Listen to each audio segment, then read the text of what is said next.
Hello, everyone, and welcome to episode 38 of the Dear Herbalist podcast, titled The Human Body, the Missing Link. I'm going to talk to you guys today about a body that is so intricately designed. It's genius. It didn't come about out of thin air. It didn't happen out of happenstance. But this body, this human body that we exist in, was an intelligently designed structure. I'm going to talk about it. I'm going to brag on it. I'm going to give you some interesting points about it tonight because I want you to, as herbalists, know that we have to spend more time studying this beautiful body of ours. What I've determined in my research, I've been researching and studying herbs for over 15 years. And in my time and in my studies, I've found that there is not enough information about the human body when it comes to our herbalist circles. We talk about how to make medicine. We talk about the plants.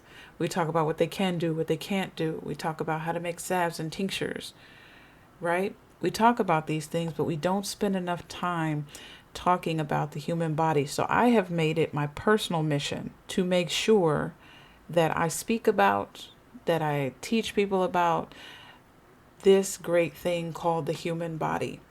One of the ways that I am able to be the demystified herbalist and I'm able to demystify concepts that are seemingly, hard to understand and make them simple is because I understand my position.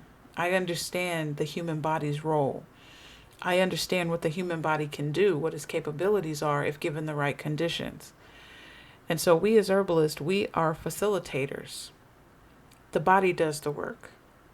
And a lot of people out there probably don't believe that. So that's the reason why they're so herb heavy and less human body heavy in terms of understanding.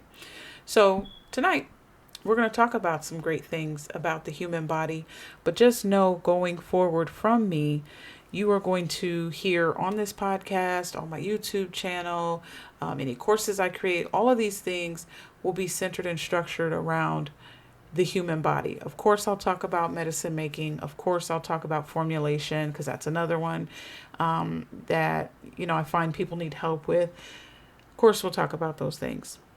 But in herbal medicine, if we don't get the foundation right in terms of understanding the complexities of the human body, then we're doing our clients a disservice because we are only looking at the symptoms.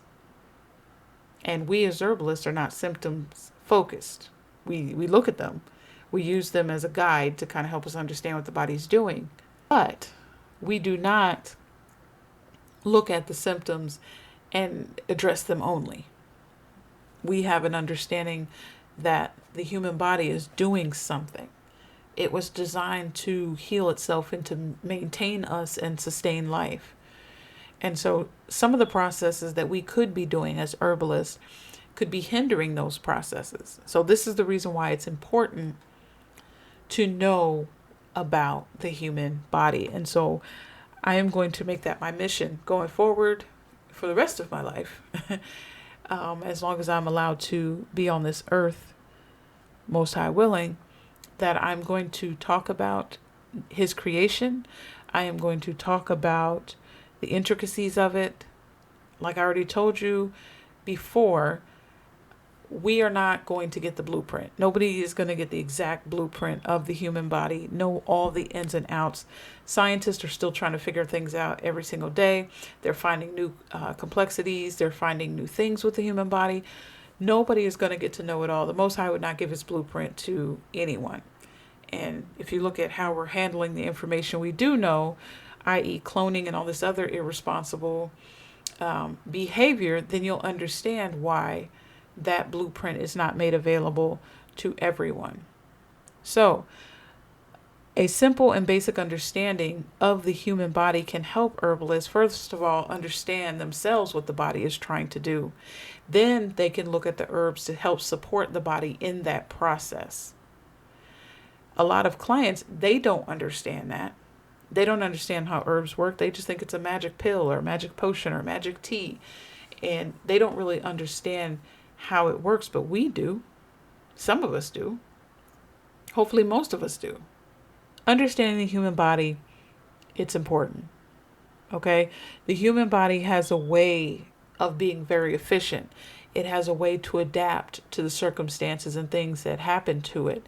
It has a way to, and mechanisms involved to scanning the body all the time through our senses and everything else to see what's going on with us.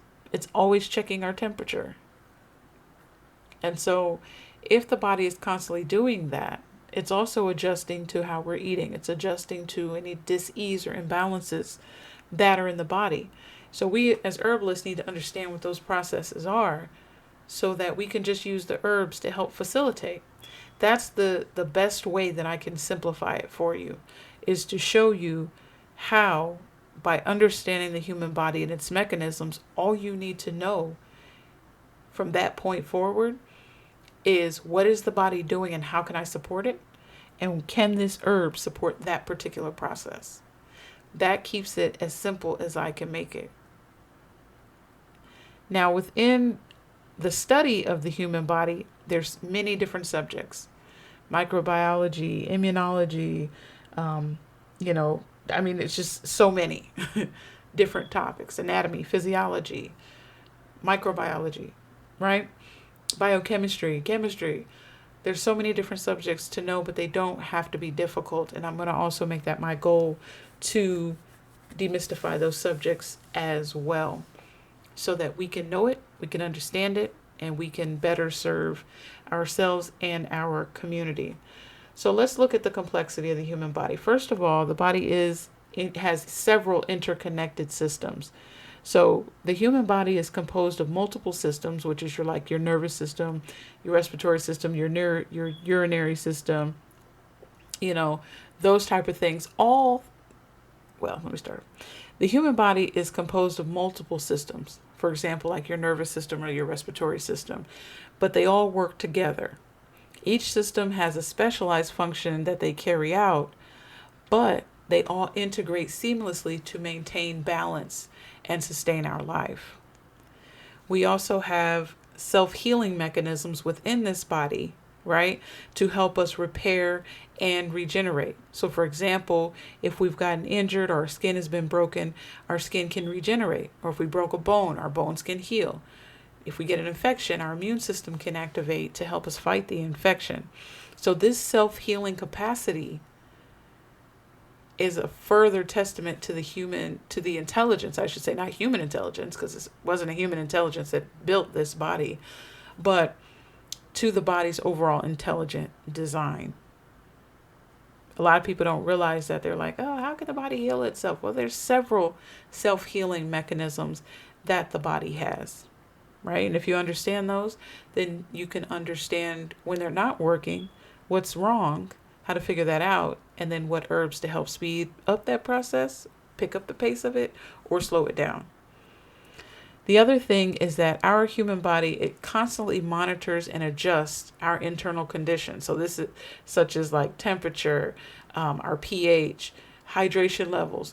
All of these things are in place to make sure that they maintain homeostasis, which is balance within the body. The body's ability to adapt to its circumstances and the things that it may deal with, really helps the body maintain balance. I hope I said that right. I might have to play that back. But the human body is constantly monitoring and adjusting its internal conditions, such as our pH, our temperature, and hydration levels to maintain the proper balance in our body. So this adaptability allows the body to survive and function optimally in a wide range of environments. Now, another thing is that our body efficiently converts food into energy through a complex biochemical pathway, and we will talk about those. This energy is then distributed and utilized by cells for various functions. This includes repair, growth, our ability to be able to move and blink. So the body uses its energy efficiently. The next thing is our sensory organs. So we have eyes and ears and nose and tongue and skin. These senses provide critical information about the environment that we're in.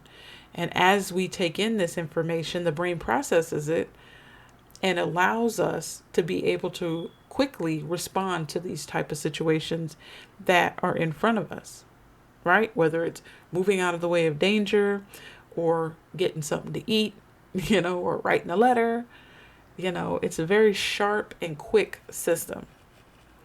Another thing is that our body, we have the ability to reproduce, which keeps our species, right, going forward. So that's an awesome thing. Another thing, which is a very interesting study, is the brain and the nervous system. So the brain has billions of neurons, okay, which allows for functions such as our ability to be able to learn, memory, and problem solving. And so our nervous system has the ability to transmit signals rapidly across the body. So this is important when you're talking about coordinating responses. If there's a disruption in the nervous system or these neurons' ability to be able to transmit signals and things like that, then that's when dis-ease arises. So I always tell people, when you have, it's almost like electrical wiring, right? So if there's a kink in the wire, then you can't get the energy signals to power up your TV or something. So your TV may not work.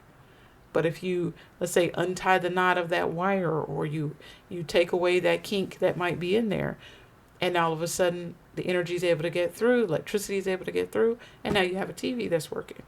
It's no different than disorders and things that may happen as a result of either clogged arteries or clogged pipes or, kinks in our neurons, not allowing information to transmit to the other parts of our body.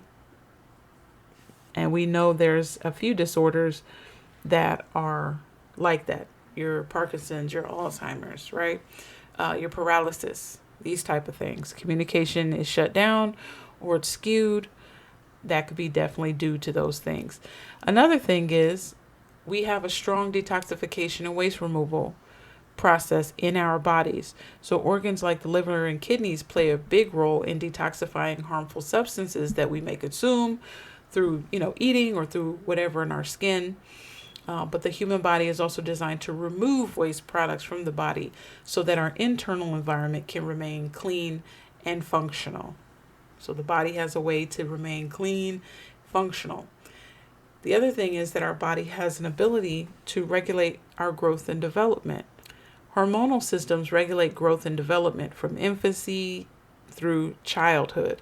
Hormones coordinate complex processes such as growth, spurts, puberty. All these other things are regulated by our hormones. Next, we have an immune system.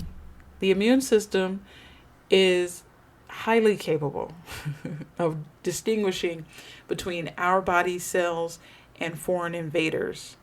It can remember past infections, and it can respond more effectively if you get exposed again to that same particular thing.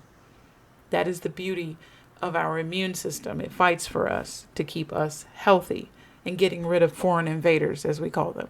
The other thing is that the human body has a huge and vast microbiome.